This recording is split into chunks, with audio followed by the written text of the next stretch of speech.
হচ্ছে বৃহস্পতিবার দিন দুপুর 12টায় আমার কাছে আসে, তার সঙ্গে তার মা এবং আমার চেম্বারে আমার অ্যাটেন্ডেন্টরা ছিল। টোটাল আমরা 5 জন মানুষ ছিলাম রুমে। তো আমি যখন মেয়েটাকে জিজ্ঞাসা করি যে মা তোমার কি সমস্যা লাগে বলো, সে প্রথমে খুবই ভয়ে ছিল।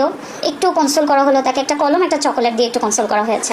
তারপরে সে আমাকে বললো ম্যাডাম আমার পেটটা ভার ভার লাগে, কি জানি লড়ে। এরপরে হচ্ছে মানে আমি তাকে তার মার কাছ থেকে কিছুটা শুনলাম যে কী অবস্থা। তারপরে আমি আবার তাকে জিজ্ঞাসা করেছি যে মা তোমার সাথে মানে খারাপ কাজটা কে করেছে।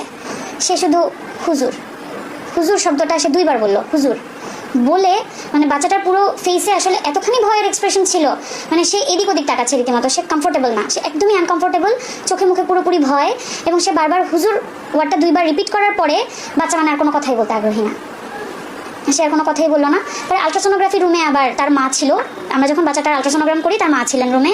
তার মার সামনেও আমি তাকে বারবার বলেছি যে মা মানে এরকম কেউ করলে, কেউ ব্যাড টাচ করলে তাকে মার দিতে হয়, তোমার মা কি তোমাকে বলেননি?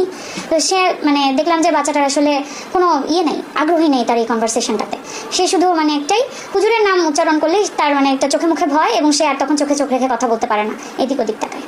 ফাতেমাতুজ জোহরা মহিলা মাদ্রাসায়, কওমি মাদ্রাসা, ফাতেমাতুজ জোহরা কওমি মাদ্রাসায় ভর্তি করেন। যে মাদ্রাসার প্রতিষ্ঠাতা পরিচালক হচ্ছেন আমানুল্লাহ সাগর, এবং ওনার ওয়াইফ হচ্ছেন এই প্রতিষ্ঠানের মেইন দায়িত্বে, উনি হ্যান্ডেল করেন সব কিছু।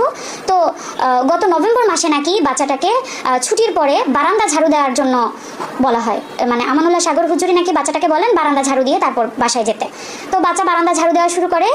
বারান্দা ঝাড়ু দেওয়ার এক পর্যায়ে নাকি হুজুরটাকে বলে হুজুরের যে রুমটা, মানে প্রতিষ্ঠাতা পরিচালকের যে রুমটা, এই রুমটাও যেন পরিষ্কার করে দেয়। তো বাচ্চা রুম পরিষ্কার করার জন্য ভেতরে ঢুকলে উনি দরজা বন্ধ করে বাচ্চার সঙ্গে পৈশাচিক আচরণটা করেন।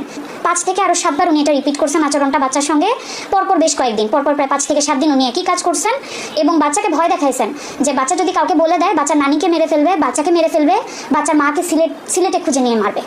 আমি আসলে এই বাচ্চার ভবিষ্যৎ নিয়ে আমি কিছু চিন্তা করতে পারছি না, আমার মাথায় আসলে আসে না।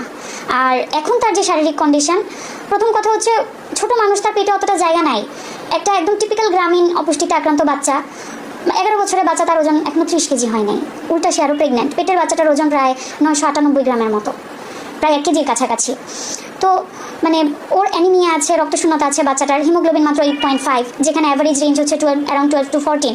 এবং তাকে যখন আমি তার ফ্যামিলিকে বলেছিলাম যে আপনারা আসলে কী চান এখন বাচ্চাটাকে নিয়ে, আপনারা কি বাচ্চাটা অ্যাবর্ট করবেন, পেটের বাচ্চাটা নষ্ট করে ফেলবেন, নাকি ডেলিভারি পর্যন্ত যাবেন, তারা নিজেরাও আসলে কনফিউজ যে তারা কী করবে। তারাও আসলে বুঝতে পারতেছে না, আবার তারা অ্যাবর্শনের কনসেন্টও দিচ্ছে না। যে বাচ্চাটা আবার অ্যাবর্শন করতে চাইলেও এটা আসলে আমরা কীভাবে অ্যাবর্ট করবো?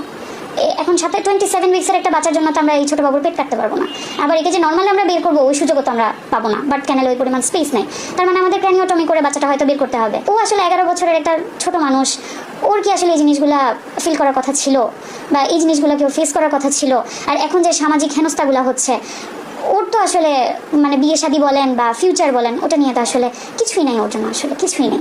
আবার এটা যদি আমরা ম্যানেজ করতে যাই, আমরাই বা কোন লাইনে আসলে ম্যানেজ করবো? আমরা কোন ডোজে তাকে ওষুধ দিব? পিডিয়াট্রিক্সের লাইনে যেটা যে বাচ্চার ওজন উচ্চতা মেপে ওকে ওষুধ দিব, নাকি নর্মাল ডেলিভারির লাইনে যেটা আছে যে স্যালাইনের মধ্যে এতটুকু পরিমাণ ওষুধ দিয়ে আমরা তাকে ড্রিপ চালু করে বাচ্চাটা বের করবো? আমি নিজেই আসলে হতবাক হয়ে গেছি, আমার ভাষা নাই।